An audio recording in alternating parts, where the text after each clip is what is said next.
Polemik Zulkifli Hasan bagi-bagi minyak sambil kampanye, konsekuensi Jokowi pilih ketum partai jadi menteri. Pengamat politik dari Universitas Al-Azhar Indonesia, Ujang Komarudin menilai aksi Zulkifli Hasan bagi-bagi minyak goreng sembari mengkampanyekan putrinya merupakan konsekuensi atas dipilihnya menteri dari kalangan elit politik.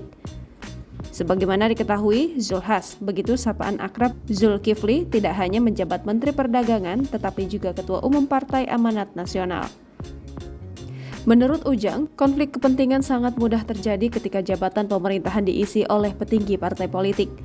Oleh karenanya, dia menyayangkan langkah Jokowi yang tak lagi melarang ketua umum partai politik menjabat sebagai menteri. Sebab ini berimbas pada merosotnya integritas para petinggi pemerintahan. Ujang menilai aksi Zulhas bagi-bagi minyak goreng program pemerintah sambil mengkampanyekan putrinya menyalahi etika politik. Sebab, meski acara tersebut diinisiasi oleh PAN, jabatan Menteri Perdagangan tetap melekat di diri Zulhas.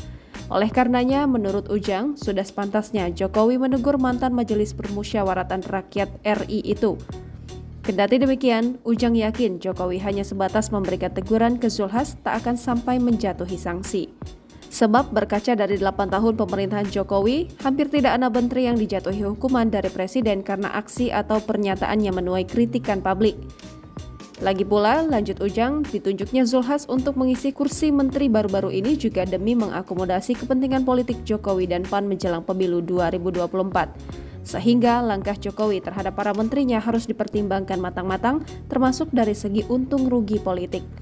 Sebelumnya diberitakan, Zulhas banjir kritik karena membagi-bagikan minyak goreng sembari mengkampanyekan putrinya, Putri Zulia Savitri.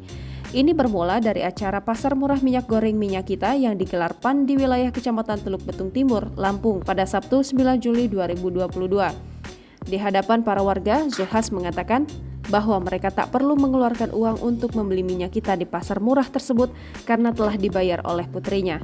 Minyak itu akan dibagikan cuma-cuma ke warga yang hadir. Sebagai gantinya, warga diminta untuk memilih Putri Zulhas yang kelak akan mencalonkan diri sebagai anggota legislatif PAN Dapil Lampung 1 di pemilu 2024. Akibat aksi tersebut, kritik deras mengalir ke Zulhas. Tak hanya dikecam oleh elit partai lain, ulah Menteri Perdagangan itu bahkan berujung teguran Presiden.